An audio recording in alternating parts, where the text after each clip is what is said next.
കനകമലയുടെ തണലും തളിരും തളിരിന്റെ കുളിരും ചൂടി മയ്യഴിപ്പുഴയുടെ ഹൃദയതന്ത്രികളിൽ നിന്നുണരുന്ന കാവ്യസരണീരവ ശ്രുതിലയ മധുരിമയിൽ മനസ്സു ചേർത്തിരിക്കുന്ന മാതാവാണ് പുളിയനമ്പ്രം മുസ്ലിം യു പി സ്കൂൾ.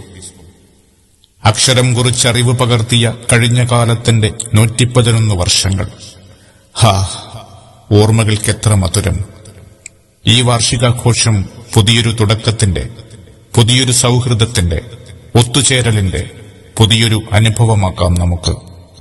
പെറ്റുപെരുകാനായി ഓർമ്മത്താളുകളിൽ പുത്തൻ മയിൽപീലി ചേർത്തുവയ്ക്കാം. ആലം ദയാലുവായി ദാക്ഷിണ്യശാലിയായി വാഴുന്നോരീശ്വരൻ തിരുനാമത്തിൽ നിഖില ലോകങ്ങൾക്കുമേകരക്ഷകനാകും അഖിലേശ്വരനല്ലയോ സകല സ്തുതിയും. അഖിലേശ്വരനല്ലയോ സകല സ്തുതിയും. പരമകാരുണ്യവാൻ കരുണാനിധിയേ, വിധി പറയും ദിവസത്തിനേകാധിപനേ, നിയതമാരാധിപ്പൂ ഞങ്ങളങ്ങയ മാത്രം സതതം സഹായമായി തീർപ്പതും തിരുമുമ്പിൽ നയിക്കേണം ഞങ്ങളെ നേരായ മാർഗത്തിൽ. നിന്നനുഗ്രഹപാത്രമായോർത്തൻ മാർഗത്തിൽ അങ്ങയാൽ കോപിക്കപ്പെട്ടോരുടെ വഴിയല്ല, സന്മാർഗഭ്രഷ്ടർത്തൻ വഴിയിലുമല്ല. ആലം ദയാലുവായി ദാക്ഷിണ്യശാലിയായി വാഴുന്നോരീശ്വരൻ തിരുനാമത്തിൽ നിഖില ലോകങ്ങൾക്കുമേകരക്ഷകനാകും അഖിലേശ്വരനല്ലയോ സകല സ്തുതിയും.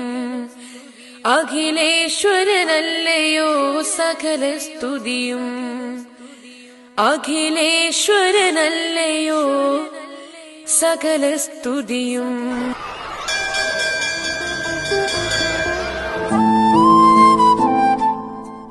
പ്രിയപ്പെട്ടവരെ, മുകളിലാകാശവും താഴെ ഭൂമിയും അതിനിടയിൽ കഷ്ടതയിലും ദുരിതത്തിലും പൊരുത്തപ്പെട്ട് ജീവിച്ചിരുന്ന കരിയാട് ഗ്രാമത്തിലെ പുളിയനമ്പ്രം ദേശത്തിന്റെ അക്ഷരസ്നേഹത്തിന്റെയും നിഷ്കളങ്കതയിൽ നിറഞ്ഞു തെളിഞ്ഞ് പുളിയനമ്പ്രം മുസ്ലിം യു പി സ്കൂൾ എന്ന അക്ഷര വെളിച്ചത്തിന്റെയും ഭൂതകാലങ്ങളിലേക്ക് നമുക്കൊന്ന് കടന്നു ചെല്ലാം.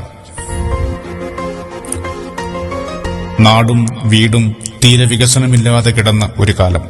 നാട് എന്നത് കാട് നിറഞ്ഞു നിന്ന കാലം. ആളും ആരവങ്ങളും ഒന്നുമില്ലാതെ, ആശയവിനിമയ സംവിധാനങ്ങളില്ലാതെ, സഞ്ചാരപാതകളില്ലാതെ, വാഹനങ്ങളില്ലാതെ കഴിഞ്ഞ കാലം. വന്യമൃഗങ്ങൾ നിറഞ്ഞു വിളയാടിയപ്പോൾ മണ്ണിനോടും മൃഗങ്ങളോടും കല്ലിനോടും കാറ്റിനോടും മഴയോടും ചെറുത്തുനിന്ന് മണ്ണിൽ പൊന്നു വിളയിച്ച ഒരു നാടുണ്ട്. അതാണ് നമ്മുടെ പുളിയനമ്പ്രം ദേശം. പ്രകൃതിയിൽ സ്വപ്നങ്ങൾ യാഥാർത്ഥ്യമാക്കുമ്പോഴും അറിവാണ് ഒരു മനുഷ്യന്റെ കരുത്ത്. ആ അറിവിനായി നമുക്കൊരു പാഠശാല വേണമെന്ന ദേശവാസികളുടെ സ്വപ്നം അത് നെഞ്ചിലങ്ങനെ നിറഞ്ഞു തന്നെയിരുന്നു. ബ്രിട്ടീഷ് ആധിപത്യത്തിന്റെ അസ്വസ്ഥതകളിലും ഫ്യൂഡൽ ജന്മിത്ത സമ്പ്രദായം വേരുപിടിച്ചുകൊണ്ടിരിക്കുന്ന കാലഘട്ടം. സാധാരണക്കാരും ഗ്രാമീണരും ഉടുതുണിക്ക് മറുതുണിയില്ലാതെയും പട്ടിണിയും പരിവട്ടവുമായി കഴിയുകയാണ്.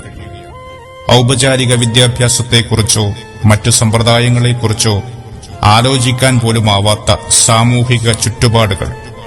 വിദ്യാലയമെന്ന കാഴ്ചപ്പാട് പോലും അന്യമായിരുന്ന കാലത്ത് അക്ഷരാഭ്യാസം എന്ന സ്വപ്നവും പേറി അവർ ജീവിതം തള്ളി നീക്കിക്കൊണ്ടിരുന്നപ്പോൾ മേനാരിപ്പറമ്പിൽ സർവ പ്രതിബന്ധങ്ങളും തരണം ചെയ്ത് അന്നത്തെ ഏതാനും മുസ്ലിം തറവാട്ടുകാർ ഒരു ഓത്തുപള്ളിക്കൂടത്തിനായി പ്രയത്നിച്ചു. വിദ്യാഭ്യാസ സാംസ്കാരിക സാമൂഹിക മേഖലകൾ വേണ്ടത്ര പരിപോഷിക്കുകയും വികാസം പ്രാപിക്കുകയും ചെയ്യാത്ത 1914 എന്ന വറുതിയുടെ കാലത്ത് അക്ഷരദാഹികളായ ഒരു കൂട്ടം മനുഷ്യരുടെ കിനാവ് നിലാവ് പോലെ തെളിമയിൽ പൂവണിഞ്ഞു. ഇന്നും അനേകം ശിഷ്യർക്ക് അക്ഷരപ്രകാശം നൽകി പാൽപുഞ്ചിരി തൂകി നമുക്കു മുന്നിൽ ഉയർന്നു നിൽക്കുന്ന നമ്മുടെ പുളിയനമ്പ്രം സ്കൂളിന്റെ പിറവി. അതെ, 1914 ആദ്യത്തെ പുളിയനമ്പ്രം വിദ്യാഭ്യാസ പാഠശാല സ്ഥാപിതമായി. ഓലകൊണ്ട് കെട്ടിമറച്ച ഒരു കുടിലിന്റെ രൂപമായിരുന്നു ഈ സ്കൂളിന്. അന്നത്തെ സാമൂഹികാന്തരീക്ഷത്തിൽ ഈ ഓത്തുപള്ളിക്കൂടം സ്ഥാപിച്ചത് തന്നെ ഒരു വിപ്ലവമായിരുന്നു. അച്ചടിച്ച പുസ്തകങ്ങളോ ബെഞ്ചുകളോ ഇല്ലാതെ നിലത്തെഴുതിയും മണ്ണിലെഴുതിയും കണ്ടും കേട്ടും പഠിച്ചു. പഠിതാക്കളും പഠിപ്പിക്കുന്നവരുമൊക്കെ പുളിയനമ്പ്രത്തുകാർ. മഴയത്ത് ചോർന്നൊലിച്ചും വേനലിൽ പൊടിപാറിയും ദാരിദ്ര്യത്തിന്റെ പാഠങ്ങൾ പഠിക്കുകയായിരുന്നു അന്നത്തെ സാധാരണക്കാരായ ഗ്രാമീണർ. പച്ചവെള്ളം കുടിച്ച് പച്ചയായി ജീവിച്ചിരുന്ന നിഷ്കളങ്കരായ ഗ്രാമീണർക്ക് ഓത്തുപള്ളിക്കൂടം ഒരു വേറിട്ട അനുഭവമായിരുന്നു, അറിവിനൊരാശ്വാസമായിരുന്നു. പിന്നീട് ഓത്തുപള്ളിക്കൂടം എലിമെന്ററി സ്കൂളായി ഉയർത്തി. നിരവധി സാധാരണക്കാരായ ജനങ്ങൾ വിദ്യ തേടി സ്കൂളിലെത്തി. നാനാജാതി മതസ്ഥരും പഠിതാക്കളായി എത്തിയതോടെ പുളിയനമ്പ്രത്തിന്റെ സ്വന്തം സ്കൂളായി മാറുകയായിരുന്നു. സ്കൂളിന്റെ ഭരണം മനാറുൽ ഇസ്ലാം മദ്രസ കമ്മിറ്റി ഏറ്റെടുത്തതോടെ 1979 പുളിയനമ്പ്രം UP സ്കൂളായി പരിണമിച്ചുയർത്തപ്പെട്ടു. ഭൌതികമായി സ്കൂൾ അടിമുടി മാറി. പിന്നീട് ഒറ്റ കെട്ടിടത്തിൽ നിന്നും 9 ക്ലാസ് മുറികൾ നിർമ്മിച്ചു. കൂടെയുള്ള 3 കെട്ടിടങ്ങൾ നിർമ്മിച്ചു. ഓഫീസ് മുറി, ക്ലാസ് മുറികൾ, വൈദ്യുതി, കുടിവെള്ള സംവിധാനം തുടങ്ങിയ സൌകര്യങ്ങളൊരുക്കി. ഇതിനിടെ ഒട്ടനവധി അധ്യാപകർ സ്കൂളിന്റെ സേവനപാതയിൽ നാഴികക്കല്ലുകളായി മാറി. കുട്ടികളുടെ എണ്ണത്തിലും വർധനവ് വന്നു. 2024 അധ്യയന വർഷം പിന്നിടുമ്പോൾ ചൊക്ലി സബ് ജില്ലയിലെ കരിയാട് CRCയിൽ തന്നെ ഭൌതിക സൌകര്യങ്ങളിലും അക്കാദമിക രംഗത്തും മികച്ചു